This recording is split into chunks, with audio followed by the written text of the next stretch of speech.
अस्सलाम वालेकुम दोस्तों। एक दानिशवर से किसी ने पूछा कि गुस्सा किसे कहते हैं। दानिशवर ने बड़ा ही खूबसूरत जवाब दिया कि किसी की गलती की सज़ा खुद को देना।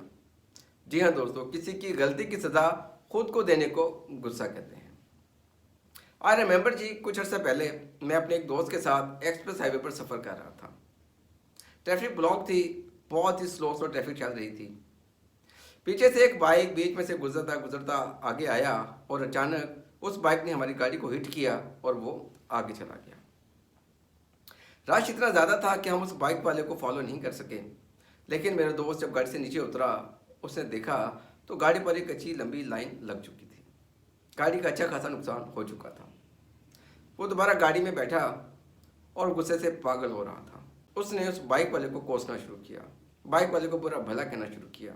और मैंने नोटिस किया जी, वो तकरीबन 2 घंटे इसी गुस्से की कैफियत में रहा, उस बाइक वाले को बुरा भला कहता रहा। हालांकि बाइक वाला तो जा चुका था। जी हाँ दोस्तों, इसी को गुस्सा कहते हैं। किसी की गलती की सज़ा खुद को देने को गुस्सा कहते हैं। दोस्तों, ये गुस्सा बहुत ही खतरनाक बीमारी है। ये अपने साथ और बहुत सारी बीमारियां लेकर आता है। टेंशन, एंजाइटी, डिप्रेशन, ये सारी बीमारियां गुस्से की वजह से होती हैं। आज के इस वीडियो में हम बात करेंगे जी कि हम इस गुस्से पर काबू कैसे पा सकते हैं। हाउ टू कंट्रोल एंगर, हम अपने इस गुस्से पर काबू कैसे पा सकते हैं। दोस्तों, आज के इस वीडियो में मैं आपके साथ 3 तरीके शेयर करूंगा। मुझे उम्मीद है कि अगर आप इन पर अमल करेंगे तो आप अपने गुस्से पर काबू पा सकेंगे।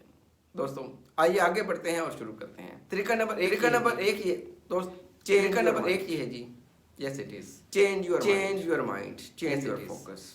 दोस्तों, इसका मतलब क्या है?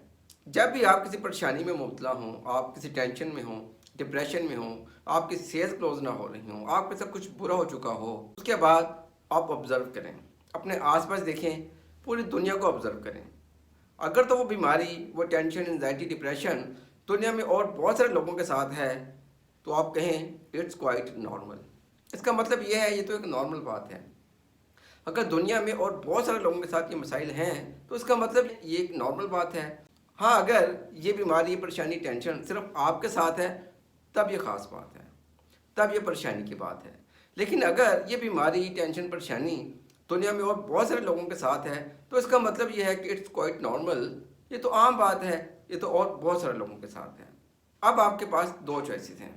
एक चॉइस तो ये है कि आप इस बीमारी, टेंशन, एंजाइटी पर रोते रहें, इसको बुरा भला कहते रहें, गुस्सा करते रहें, इसका कभी भी हल नहीं निकलेगा। दूसरी चॉइस आपके पास ये है, change your mind, change your focus. आप अपने फोकस को चेंज करें। अब ये टेंशन, एंजाइटी, परेशानी तो आ गई है, व्हाट इज़ द सोल्यूशन? आप सोल्यूशन पर फोकस करें। Change your mind, change your focus. अरे मेंबर जी, मैंने हमेशा अपने कैरियर में 2 वर्ड्स का बहुत इस्तेमाल किया जी, और वो 2 वर्ड्स ये हैं, व्हाट नेक्स्ट। मैं जब भी किसी टेंशन, परेशानी, डिप्रेशन में जाता हूँ, तो मैं खुद से कहता हूँ व्हाट नेक्स्ट। ओके, ये बीमारी, ये टेंशन, परेशानी तो आ गई, व्हाट नेक्स्ट, अब आगे क्या करना है? तो मेरा फोकस सोल्यूशन की तरफ चला जाता है। इसी तरह अगर मुझे ज़िंदगी में कोई कामयाबी मिलती है, मैं तब भी ये सवाल खुद से करता हूँ, व्हाट नेक्स्ट। ये कामयाबी तो मिल गई, व्हाट नेक्स्ट, अब आगे क्या करना है? दोस्तों, इसका फ़ायदा ये होता है, हमारे सबकॉन्शियस को ये मैसेज आता है कि ये कामयाबी तो मिल गई, इट्स ओके, ये तो मिल गई, लेकिन अभी और कामयाबियाँ भी समेटनी हैं। तो दोस्तों, आपको जब भी गुस्सा है, जब भी आप सिचुएशन में जाएं, तो पहला तरीका ये है, change your mind, change your focus. दोस्तों, तरीका नंबर 2 ये है, to not take it personally. हम बहुत सारी चीज़ों को पर्सनल ले लेते हैं जी।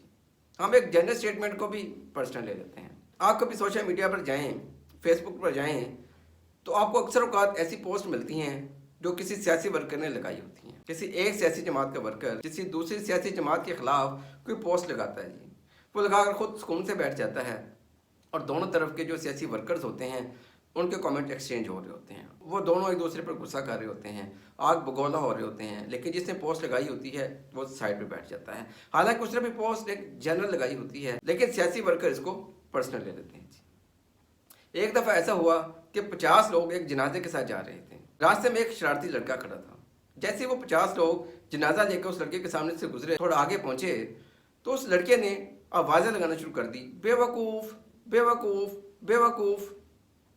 अब ये 50 लोग आगे चलते रहे, लेकिन इन 50 लोगों में से एक शख्स वापस मुड़ा और उस लड़के के पास आया और उससे कहने लगा कि तुमने मुझे बेवकूफ़ कहा है, मैं तुम्हें छोड़ूंगा नहीं, तुमने मुझे बेवकूफ़ कहा है। हालांकि जो 49% थे, जो बाकी 49 लोग थे, उन्होंने पीछे मुड़कर नहीं देखा और वो आगे चलते रहे। तो दोस्तों, do not take it personally. Sometime ऐसा होता है जी, को इवनिंग मीटिंग में बॉस एक जनरल स्टेटमेंट देते हैं अपनी टीम को, और टीम में मौजूद कुछ लोग उसको पर्सनल ले लेते हैं। ये बॉस जो है ना, मुझे सुनाने के लिए कह रहा है। ये बॉस ने मुझे कहा है कि टारगेट ना हुआ तो नौकरी से निकाल दूंगा। ये बॉस ने मुझे कहा है कि टारगेट ना हुआ तो तनख्वाह नहीं मिलेगी। दोस्तों, वो लोग इसको पर्सनल ले लेते हैं, वो एम्प्लॉय इसको पर्सनल ले लेते हैं, और होता क्या है, जब वो शाम को घर आते हैं तो अपना फैमिली का टाइम भी बर्बाद कर देते हैं। तो दोस्तों, तरीका नंबर 2 ये है जी, to not take it personally. दोस्तों, तरीका नंबर 3 ये है, learn to forgive and forget. माफ़ करना और भूलना सीखें। जी हाँ दोस्तों, this is very very important. माफ़ करना और भूलना सीखें। अगर हमने ये आदत बना ली तो मुझे पूरा यकीन है जी, हमारा गुस्सा ऑटोमेटिकली कम हो जाएगा।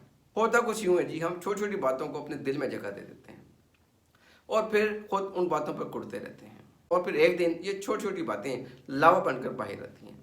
आप अपने गुस्से पर कंट्रोल नहीं कर पाते। दोस्तों, अक्सर औक़ात ऐसा होता है, इन छोटी छोटी बातों से हम अपने सगे बहन भाइयों से नाराज़गी बना लेते हैं और एक अरसे तक बात नहीं करते। दोस्तों, तरीका नंबर 3 ये है जी, फॉरगिव एंड फॉरगेट। भूलना और माफ़ करना सीखें। दोस्तों, last but not the least, एक बोनस टिप है, और वह ये है जी, कॉन्सिक्वेंसेस। जब भी आपको गुस्सा आए तो 1 मिनट की खामोशी इख्तियार करें। सिर्फ 1 मिनट के लिए रुक जाएं और सोचें कि आप जो रिएक्शन करने वाले हैं, आप गुस्से में जो काम करने वाले हैं, इसके नताइज क्या निकलेंगे, इसके कॉन्सिक्वेंसेस क्या होंगे। दोस्तों, जब आप कॉन्सिक्वेंसेस पर गौर करेंगे तो मुझे पूरा यकीन है कि आपका गुस्सा कंट्रोल में आ जाएगा। दोस्तों, जब आप 1 मिनट के लिए खामोशी इख्तियार करेंगे तो आप रिएक्ट नहीं करेंगे बल्कि रिस्पॉन्स करेंगे। बिकॉज रिएक्शन हमेशा बगैर सोचे समझे होता है, जल्दी में होता है, और रिस्पॉन्स हमेशा आप सोच समझ कर करते हैं। जब भी आपको गुस्सा आए, do not react, response. Let me repeat once again, जब भी आपको गुस्सा आए, do not react but response.